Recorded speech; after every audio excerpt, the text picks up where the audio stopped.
Now that I can stand here and just sit around and have my Coke and everything and act like I'm a smart person, I'm going to sit around and talk about the day and importance of Wyndham Lawn Home. I'm going to do a bunch of stuff like that. And this is really good, high quality stuff. Let me take a look. What I would normally have right here is I'd flip it to where we're on Consultation 101 in the program that we're talking about today. And when I get to Buffalo, one of the first questions I'm going to ask them up there is about where do you stand spiritually? I grew up here and I went to the Emmanuel Methodist Church in Lockport, New York. And that's where they made me a member when I was in 4th grade. Now, and then along comes evolution. Along comes evolution, and all we're talking about in school is evolution. And then now they're talking today about the problems between whether God planned it ahead of time or whether it really evolved. And I said, but I have new data for you. And new data here that I've just gotten in. I think that this first slide is an absolute excellent example of why that I think clearly it had to be evolution. Unless you think God just had a sense of humor. But then when you look at the octopus, I guess he did. When you look at certain animals, I got to have the names of certain animals without a question. And, and I have some ex-wives who say, when they look at me, they say, well, gee, okay, so, but the real problem is right here. It's more recent. I'm not so sure whether the heart shaped, then the head shaped, and then that big smile, let's say. Okay, but the problem is here. Where I live in Ohio, we know for sure that it has to be evolution because those are baby wolverines. Now, they're cute as the dickens, but let me tell you this, 18 to 20 years later, they become darn ugly. And they become so ugly, it's worse than the octopus, worse than anything else. He never could have made a mistake like that. And he said, but then again, I have to change my view of things because those are baby buffaloes, and you know how cute they are. But look, when they get a little older, they can just beat you up. You got to be really careful. And you know that most importantly, they like you to wear their symbol and be with them all the time. But I'm just making this up as I go on. But all along, I said, if you had to pick one thing they don't like at all, it's them. I said, they are really disgusting to them. So since they go in a herd, they look, let's trample all over those little jet skis. All right, so today we're going to talk first in this program a little bit about leadership and what leadership is and the matters to it. Today we're going to begin this whole program with the notion that to become clinically excellent, you have to become a leader. And so in order to do that, and most of you work in schools, you need to know probably what builds good schools. Let me tell you about some of the research that exists on good schools. If you look at this slide here, it says, you'll notice there's 4 things in red. Now, research after research is done on businesses and especially larger systems, but when you look particularly at schools, there's one thing that kind of stands out. Notice shared responsibility, collegiality, and teamwork and sharing and instructional leadership go together. Look at that. 3 things that talk about team-based practice, how it all works better because the people are well-focused and they have an educational team. Think, if those are the components of good schools, then team-based collaboration and consultation are a necessity. And I hope you see that today. Let's talk about some of the underlying or underpinnings, the things that seem to be critically related to leadership. And let me tell you a little bit about some of those. And then I'll go on and talk about the few. Let's do one where we're going to transition you. And it says now, and then we got on to bedrock beliefs, and I go through all about bedrock beliefs. Here, before I come back a little bit on this, I want to share with you a little bit about my bedrock beliefs. I was a school clinician for several years, and of course, one of my absolute priorities is literacy, making sure kids not only can learn to read, but they get to that big point where they can read to learn. Very, very important. If I were to go back today, because I'm going to ask you this question in a couple of minutes, if I were to go back today and say to you, I'm going to go back, and I had mostly kindergarten and third graders through third grade. I have, my belief system today said I would do it differently because I believe it's not just doing therapy all day. I got to make better parents and better teachers. And I believe that for up to age 7 or 8, 5 things matter: print, meaning, sound, story, and talk. They got to know letters. They got to know stories. They got to have a good meaning system. They got to have sounds so they can decode things, and they got to have opportunities to talk. Why didn't I spend my time doing that kind of thing with an endpoint for school instead of staying in my therapy room all day? But I was taught to be a therapist. That's what I did. So, what I didn't do is I didn't have the skills to consult and work with others. I didn't believe the indirect effect was the right thing to help them. But I did learn one thing in sports today that I'm going to share with you, which is a little bit about do a few things well. And I go through that, and I talk about some of that, and then I'll come back to them, and I'll say to them, all right, you know what, I'd like to just stop here for just a second, just a few minutes, and ask you a couple questions. I shared with you my bedrock beliefs. I believe that there's a couple things that really stand out. If I could go back now today, you would see me, I would have like this, and I make a joke of this all the time. You see my 5?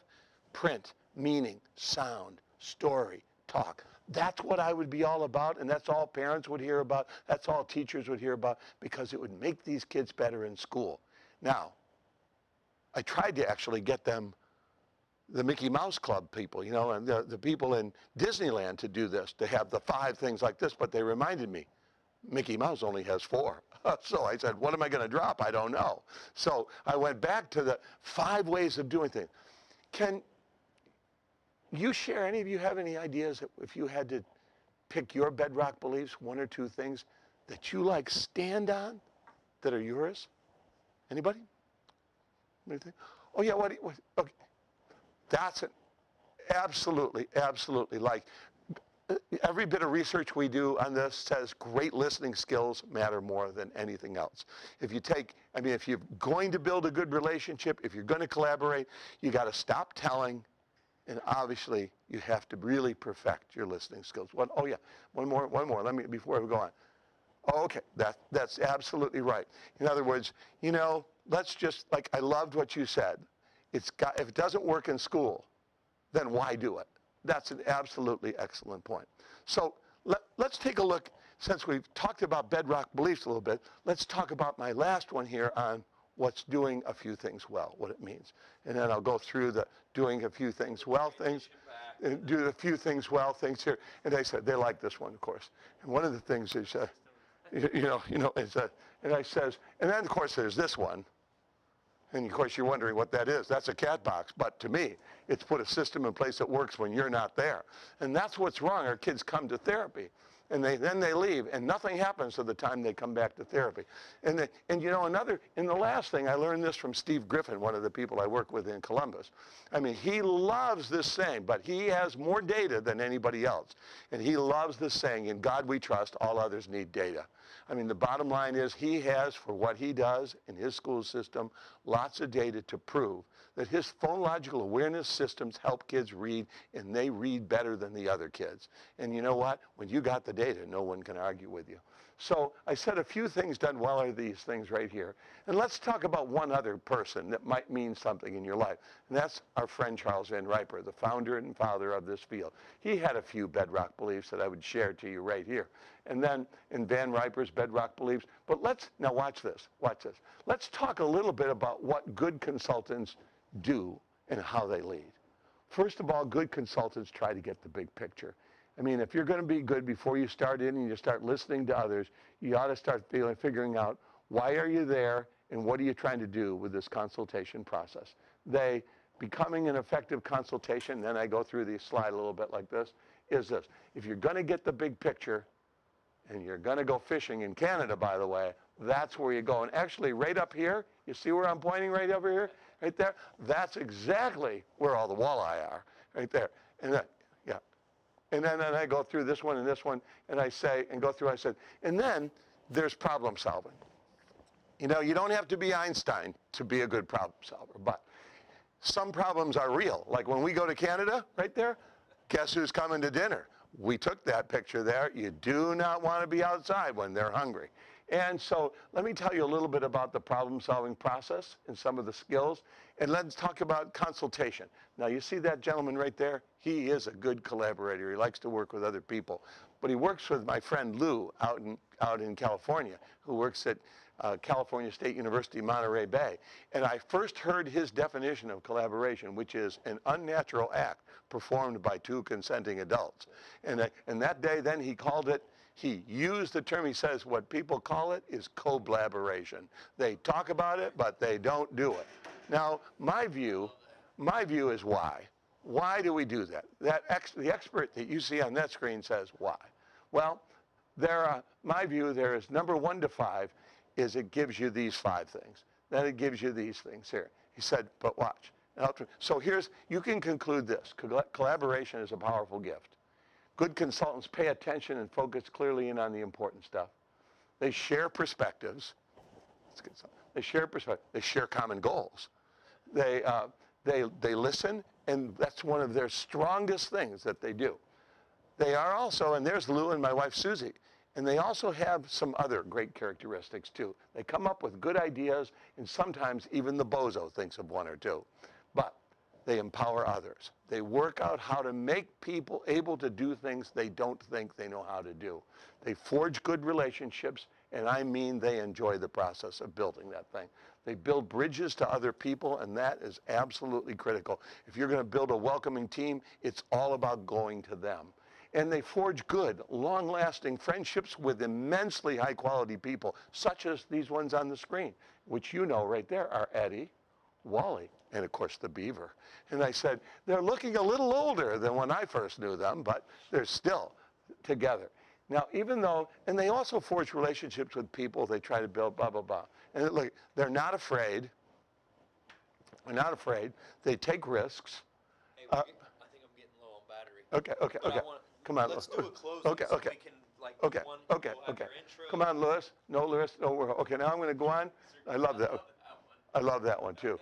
And anything is possible. Now, when I get down to the end of this right here, I said, okay. Bring your book back. Okay, when I get down to the end here, good consultants lead. So here's my top 10. So let me come back and share with you a little bit about my top 10, okay? My top 10 things are, first, what makes good schools? I hope today that you got a good view of it and what are the essential paradigms, what are the factors that need to happen to make good schools? What's educational leadership all about? And if you're driving, how do you get on that road? That's an important thing. Educational leadership is a key component of it all. What are your bedrock beliefs? We talked about what people who lead are able to articulate the things that make them good at what they do and the things that help them win other people, situational mastery, to the way they think. It helps them do a few things well. That's my favorite slide. That's when we won the national championship in 2002. And that's our quarterback, Craig Krenzel. And, you know, he talked about all the time as a quarterback. In a year, we won 7 games by 4 points or less that year. He talked about all year, as coach said, do a few things well. Keep your head in the game, be fundamentally sound, but do the few things that we do really well, and you'll be a champ. And they were, you know. Team-based problem solving is critical, and you got to learn the process. You can't help people solve problems as a team if you haven't learned the process yourself. So I urge you to look into it and get more. Obviously, the number 5 is consultation and collaboration are the framework and fabric that allows you to accomplish things you can't do. It gives you the leverage to succeed.